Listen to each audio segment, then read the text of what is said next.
Ya, terima kasih untuk kembali joinnya Bapak Ibu. Silakan mungkin Pak Andika dilanjutkan materinya.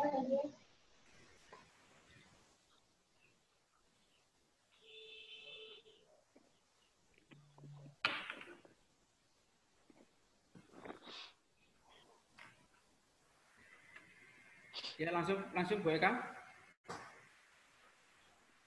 Eka mungkin bisa dilanjutkan dulu. Pak Andika? Pak Andika.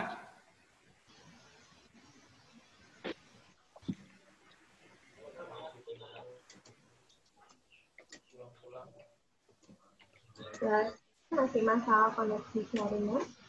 Mungkin belum bisa terhubung.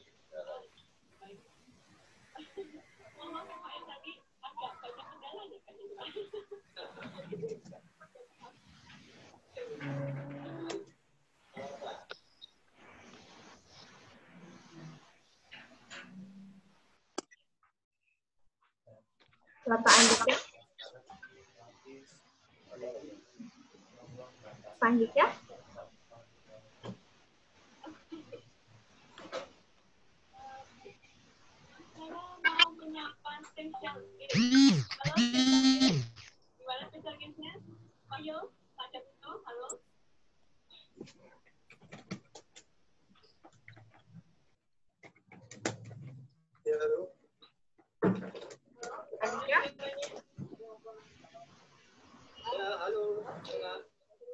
Silakan Pak.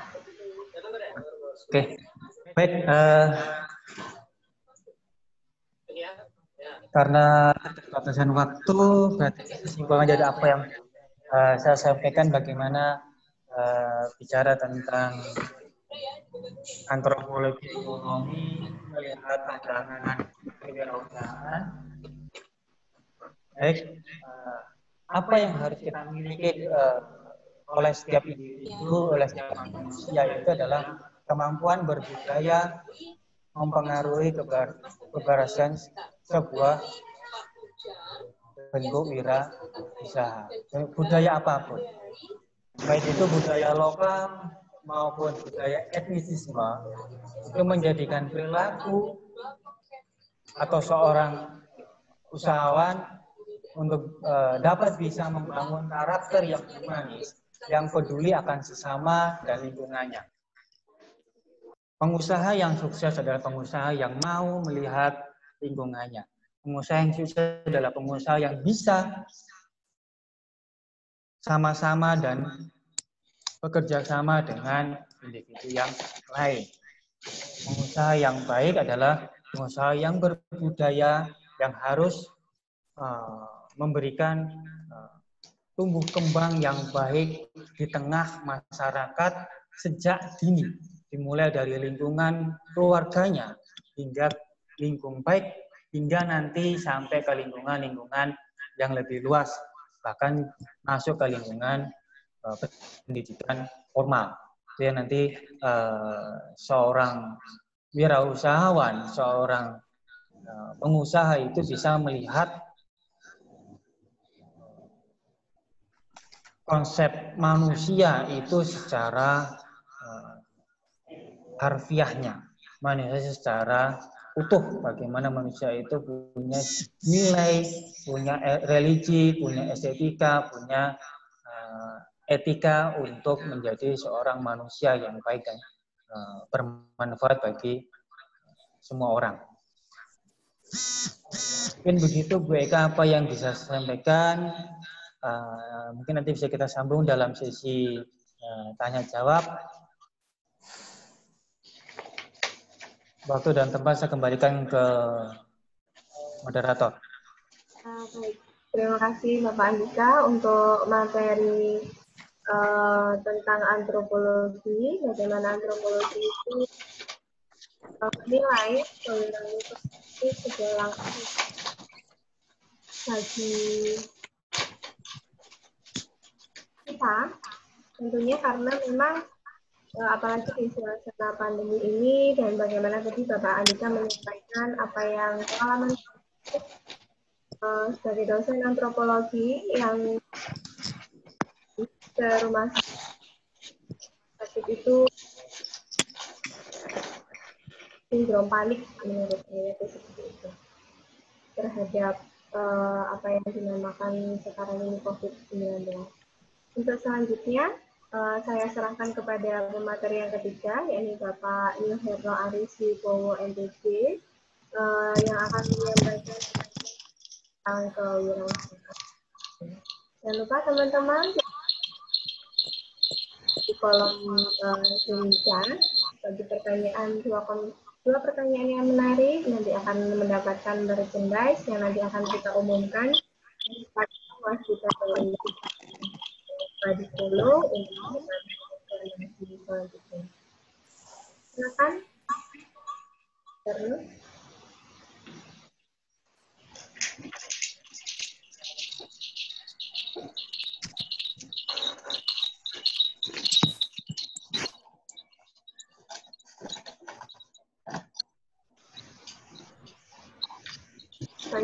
Sudah siap materinya?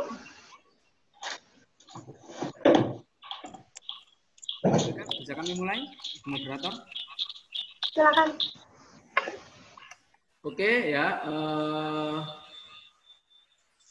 Selamat pagi. Assalamualaikum warahmatullahi wabarakatuh. Assalamualaikum warahmatullahi wabarakatuh. Saya akan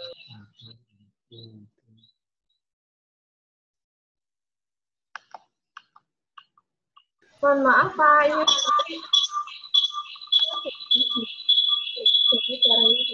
dan Pak Andika minta tolong ke sini ya. Iya.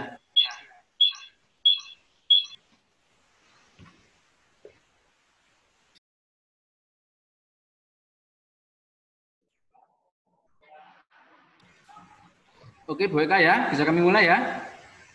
Ya, saya tampilkan dulu PPT-nya.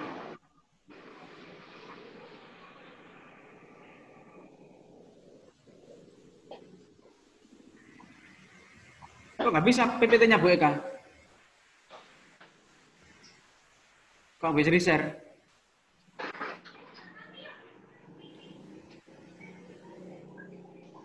Udah? Pak. Ya.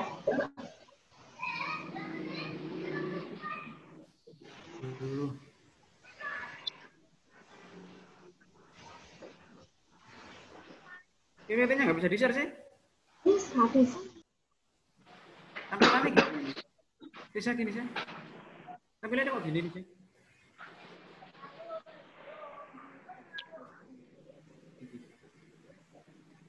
Terus?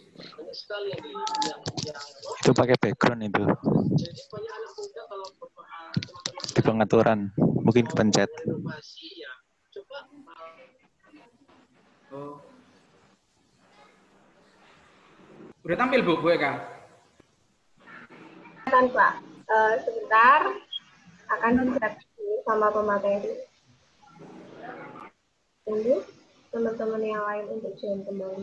Jangan lupa tinggalkan pertanyaan di kolom chat. Bagi pertanyaan yang menarik nanti akan dapat merchandise dari kami yang nanti dikirimkan ke rumahnya masing-masing.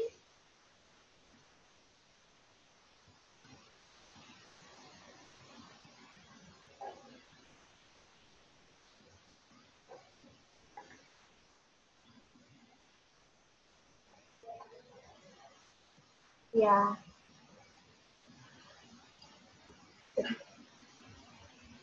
Sudah tampil Pak Inherno. Mungkin mikrofonnya bisa di-on-kan karena mikrofonnya masih mute.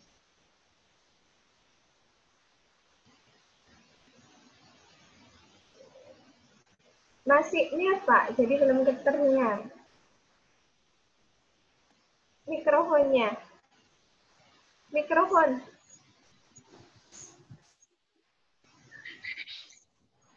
Mikrofonnya.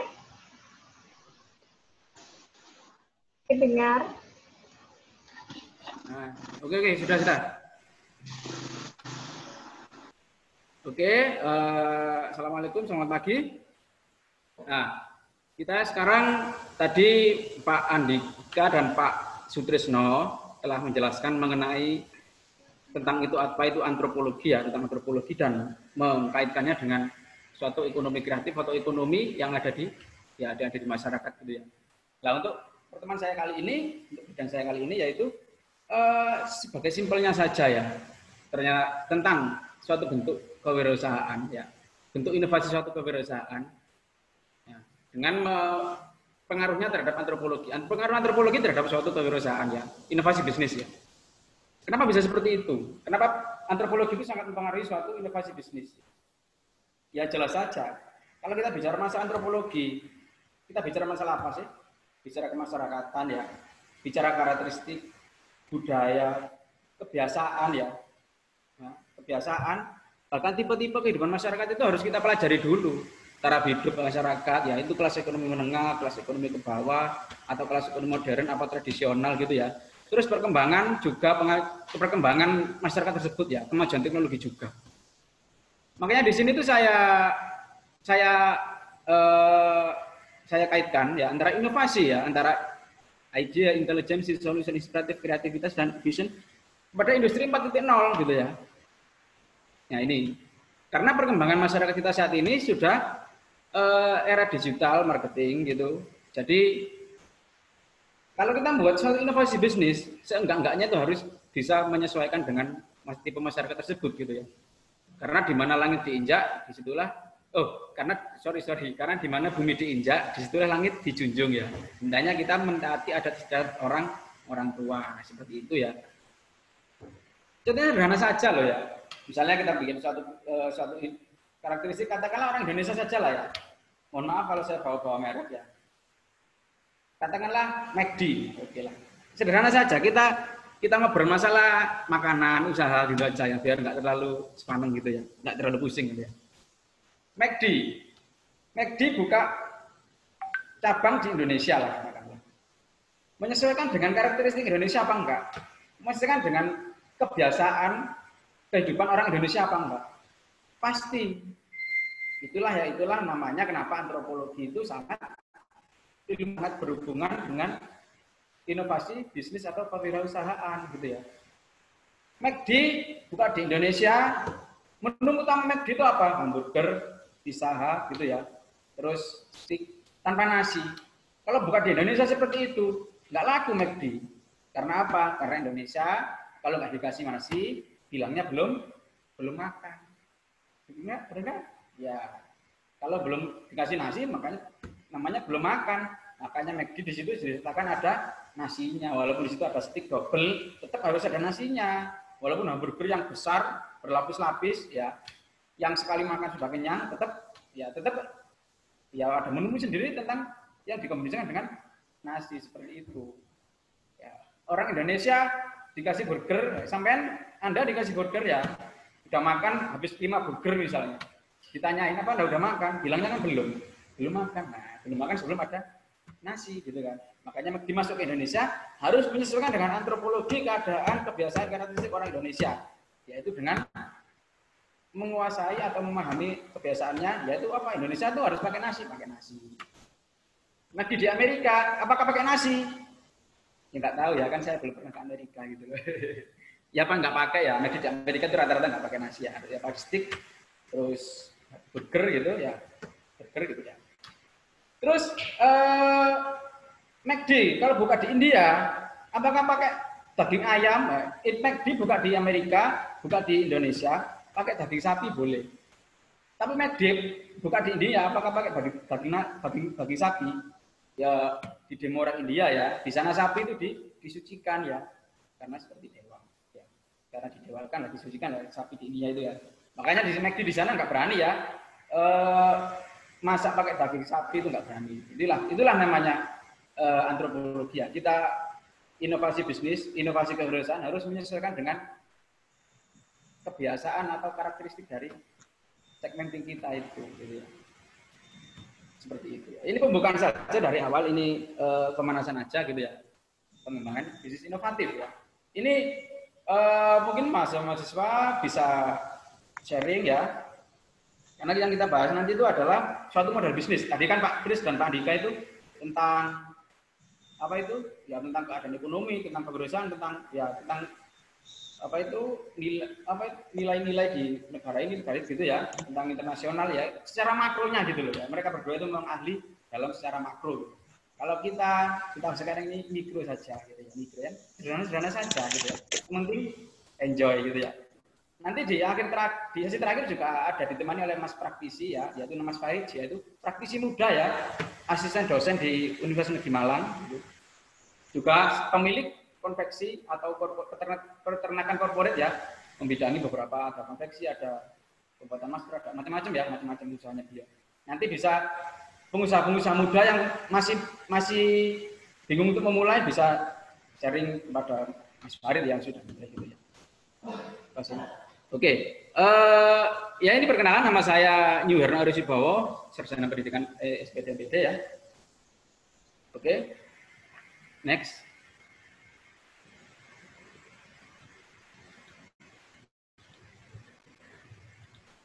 Oke, mohon maaf ya, pencet ya, sorry.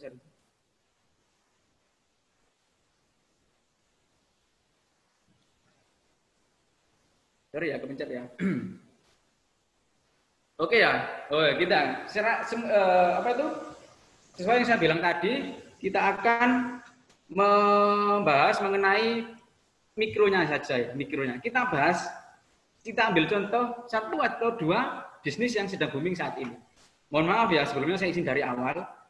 Ke belakang, nanti saya akan menjelaskan dengan ada contoh-contoh suatu bisnis yang ada di lingkungan sekitar kita ini ya. Ya bukan bermaksud untuk, mohon maaf, bukan bermaksud untuk promosi. Apabila ada kesempatan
Ya, sambil menunggu pemateri untuk connect, mungkin karena koneksinya terputus.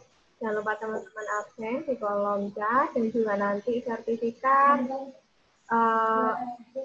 ya melalui akun sertifikat akan ke emailnya masing-masing yang Dibatasin. Bapak Herno. Ini UR baru. Jahit S ini UR jahit SD.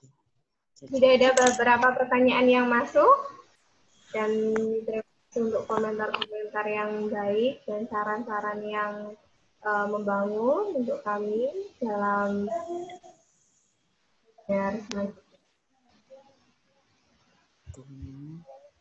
sambil menunggu Rekom jahit SD. mungkin karena masih terputus ini tadi sebagai informasi lanjutan, mungkin akan dilanjutkan langsung ke pemateri yang keempat dulu ya. Mungkin Bapak Herno kita lewati dulu dan kita langsung ke materi keempat, yakni Bapak Maulana, yang beliau adalah seorang praktisi, seorang asisten dosen juga, yang merintis konveksi. Memulai bagaimana beliau mencari inspirasi, mungkin nanti bisa ditanyakan langsung kepada beliau, dan bagaimana survive pada masa pandemi sekarang di saat banyak orang yang usahanya relatif menurun, dengan pendapatan yang menurun, bagaimana seorang wirausaha yang survive di tengah pandemi ini. Mungkin bisa langsung diambil alih oleh pemateri yang keempat, Bapak Farid. Bisa mendengar saya? Ya, tes. Halo, bisa ya? Ya, bisa langsung diambil alih. Coba saya share videonya. Oke. Baik. Sudah bisa keluar ya PPT-nya? Terlihat? Sudah bisa. Oke. Oke, audio juga sudah bagus, mungkin bisa dimulai. Terima kasih. Bismillahirrahmanirrahim. Assalamualaikum warahmatullahi wabarakatuh. Om Swastiastu, Namo Buddhaya, salam kebajikan, salam sejahtera untuk kita semua. Yang saya hormati kepada Bapak Sutrisno MM, selaku dosen senior S2 Stispol Waskito Dharma Malang. Yang terhormat kepada Bapak Andika, selaku dosen S1 Stispol Wardana Malang. Yang terhormat kepada Bapak Yu Herno Arisubowo selaku dosen setia Indonesia Malang. Alhamdulillah, saya sangat bangga dan bersyukur bisa gabung dan berbagi ilmu sharing bersama dengan beliau-beliau orang yang hebat. Semoga kita semua, saya dan para teman-teman, Bapak Ibu semuanya bisa tertularkan ilmunya, bisa mendapatkan barokah ilmunya beliau-beliau semuanya. Saya ucapkan terima kasih sebesar-besarnya kepada panitia penyelenggara acara webinar pada siang hari ini. Terima kasih banyak. Dan saya ucapkan terima kasih banyak kepada para audiens yang sampai siang hari ini mengikuti kegiatan ini. Semoga mendapatkan manfaat dan barokah dalam kegiatan siang hari ini. Tak kenal maka tak sayang. Izinkan saya memperkenalkan diri. Nama saya Farid Ibadil Maula. Asal saya Kota Pasuruan, tepatnya di Jalan Lejen R. Suprapto nomor 8. Saya tinggal di Malang, berdomisili di Jalan Bendungan Sutami nomor 35, tepatnya di dekat lingkar kampus UM. Alhamdulillah, saya memiliki kesempatan untuk menempuh atau mengampuh ilmu di Universitas Negeri Malang dengan jurusan Pendidikan Tata Niaga untuk S1-nya. Sedangkan untuk S2-nya, saya juga masih diberikan kesempatan oleh Allah SWT dan oleh orang tua yang sangat mendukung aktivitas saya di S2 Pendidikan Bisnis UM atau Universitas Gigi Malang. Adapun aktivitas yang saya lakukan selama ini meliputi saya sebagai praktisi dan akademisi bisnis. Seperti yang saya tampilkan pada slide ini, ada kegiatan misalkan conference di UM, ada conference nasional FCB di Kalimantan, presentasi jurnal penelitian, menjadi moderator sebuah acara, beberapa kesempatan dipercaya untuk menjadi narasumber juga di beberapa acara, itu tentang akademisi saya.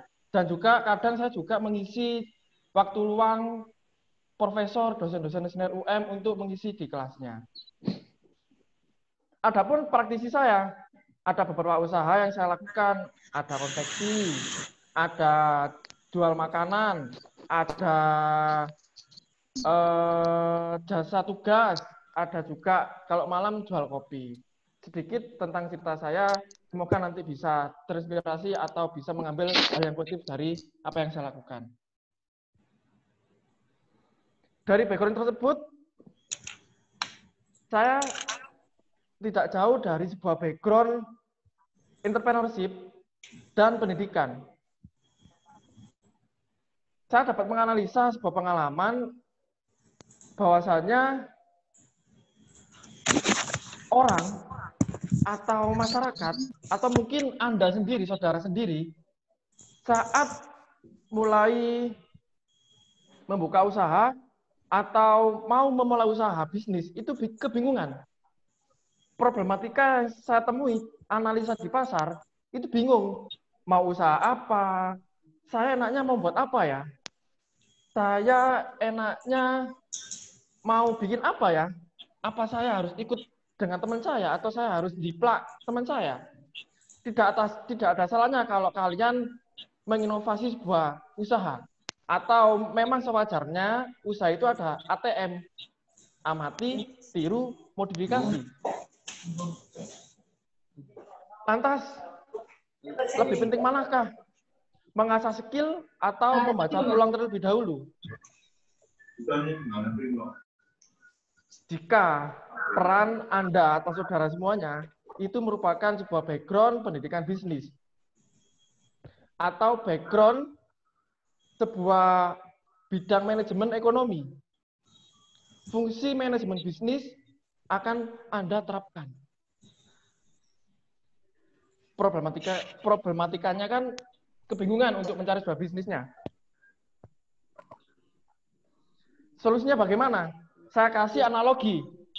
Analoginya seperti ini. Coba Anda membayangkan bahwasannya Anda berada di ruang lingkup. Katakanlah ruang lingkup kelas. Anda posisinya ada di belakang. Ini di ruang lingkup kelas ya. Anda posisinya ada di belakang. Di dalam ruang lingkup kelas tersebut, Anda memiliki teman. Si A. Si A ini adalah orang yang kreasi. Kreativitasnya tinggi sekali. Dia bisa menjadikan barang jadi, barang yang tidak bernilai, jadi bernilai. Kemudian, Anda juga memiliki teman si B. Si B ini orangnya agak gemuk karena dia suka makan. Dia suka membuat makanan, olahan makanan, pinter masak, si B. Ada juga teman Anda, si C. Si C ini adalah orang konten kreator.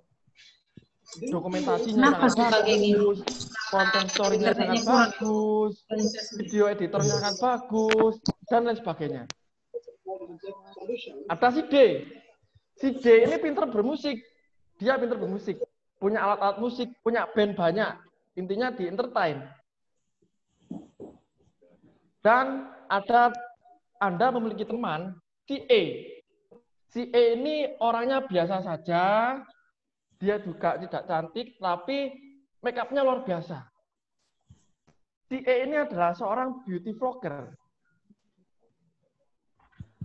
Oke, di lingkaran Anda, di ruang lingkup Anda sebagai pengamat. Ingat, Anda di belakang bukan seorang pemalas, tapi Anda mengamati mereka. Apa yang bisa Anda lakukan untuk mereka? Peluang apa yang Anda ciptakan untuk bisnis Anda?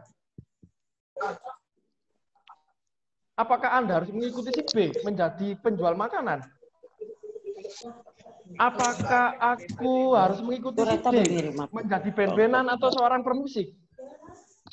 Apakah juga saya harus mengikuti beauty vlogger padahal saya laki-laki?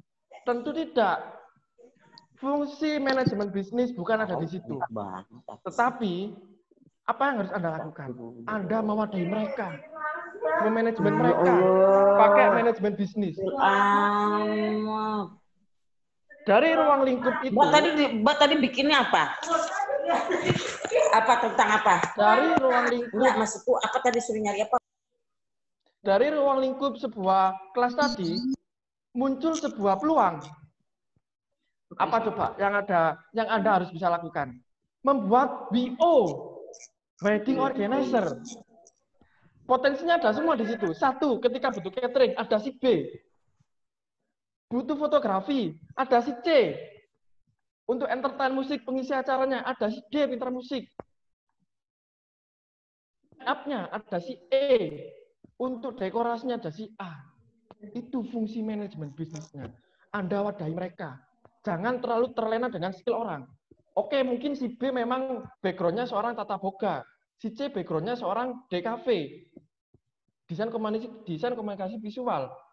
Si E anak tata busana. Sedangkan Anda memiliki background seorang manajemen bisnis. Anda sarjana ekonomi. Itu fungsi manajemen bisnis untuk memberi wadah. Ada 3 komponen yang harus dipenuhi untuk mengetahui peluang bisnis atau sebuah usaha. 1, relasi. 2, potensi. Dan yang ketiga, imajinasi. Artinya apa relasi? Semakin Anda memiliki relasi yang luas, semakin Anda memiliki sebuah potensi untuk menggali, oh ternyata di lingkungan ini ada potensi ini. Di lingkungan ini ada potensi ini. Di lingkungan ini ada potensi ini. Semakin banyak Anda relasi, berarti Anda semakin banyak memiliki peluang usaha. Ada sangkut pautnya dengan sebuah antropologi. Relasi berarti Anda harus pintar-pintar melakukan sosialisasi, sosial budaya, pendekatan secara persuasif kepada masyarakat. Barulah Anda menggali potensinya mereka masing-masing. Ada sangkut pautnya juga dengan antropologi sosial budaya. Potensi ada sangkut pautnya dengan sebuah kebiasaan. Budayanya mereka apa? Cari potensinya di sana. Barulah Anda mengimajinasikan apa yang ada di sekitar, disangkut pautkan dengan peluang yang ada sekarang. Muncullah sebuah peluang bisnis usaha. Next. Dari peluang tersebut, bisa diwadah atau di sebuah brandingkan, dirangkul, peluang tersebut harus diwadahi. Dengan wadah apa? Manajemen bisnisnya. 1, ada manajemen sumber daya manusia. 2, ada manajemen keuangan. 3, ada manajemen pemasaran atau marketing.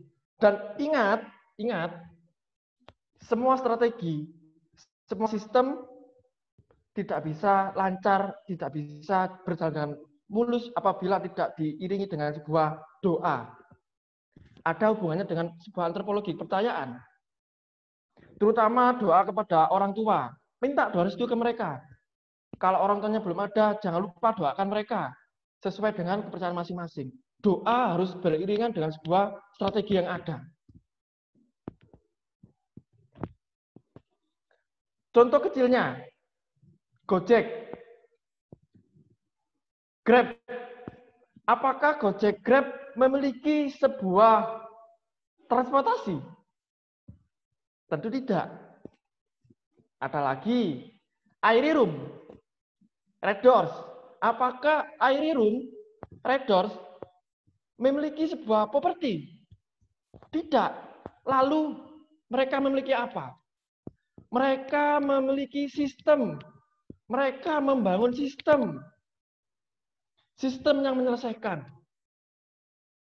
Tugasnya apa?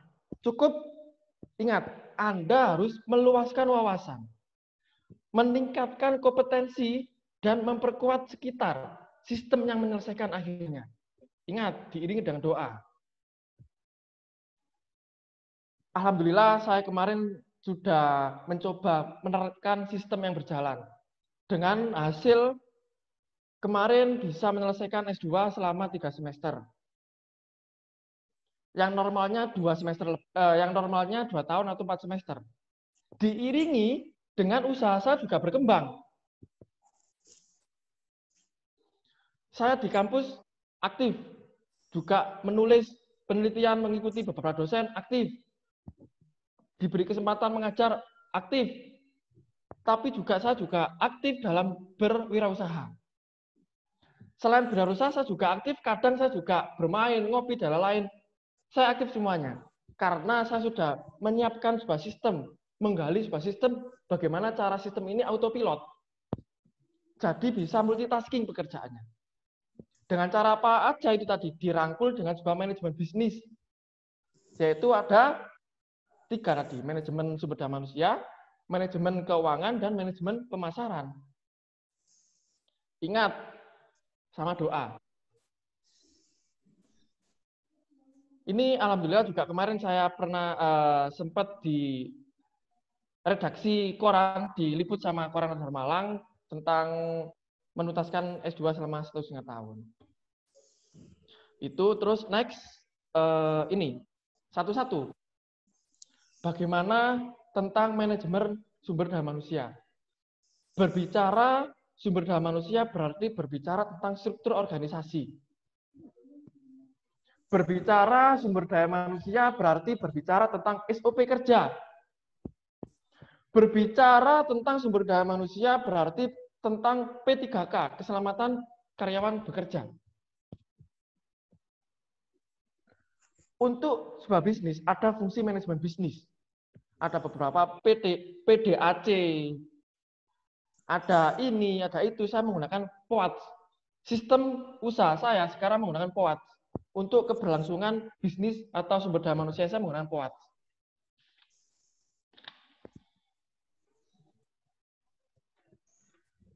POAT itu P. P-nya tentang planning. Berbicara planning, tadi sebenarnya oleh narasumber ketiga, oleh Bapak Nyuherno, itu mau dijelaskan tentang bagaimana cara membuka usaha awalan. Planningnya bagaimana. Bisnis plan, ada rule modelnya. Ada analisis SWOT, ada bisnis plan, dan yang terakhir terbaru yang mau dijelaskan tentang rule model bisnis canvas. Berbicara planning berarti berbicara bagaimana tentang konsep dasar bisnis Anda. Strategi Anda bagaimana? Segmenting, targeting, activating, dan lain sebagainya. O-nya apa? Organizing. Organizing ini berbicara tentang orangnya. Kehidupan di dalam orang itu bagaimana organisasi. Ada sangkut pautnya dengan antropologinya. Kebudayaan, sosialnya, pegawai-pegawainya bagaimana, bosnya bagaimana. Berbicara tentang peraturan, alokasi waktu, SOP kerja, ada di organizing. Tujuannya apa sih untuk organisasi ini? Untuk mencapai sebuah visi dan misi satu perusahaan yang sama. Lanjut, A-nya, yaitu activating. Activating ini berbicara tentang setelah planning, setelah konsep, masuk organisasi, struktur, siapa yang menjalankan. Baru masuk activating. Activating ini adalah eksekusi.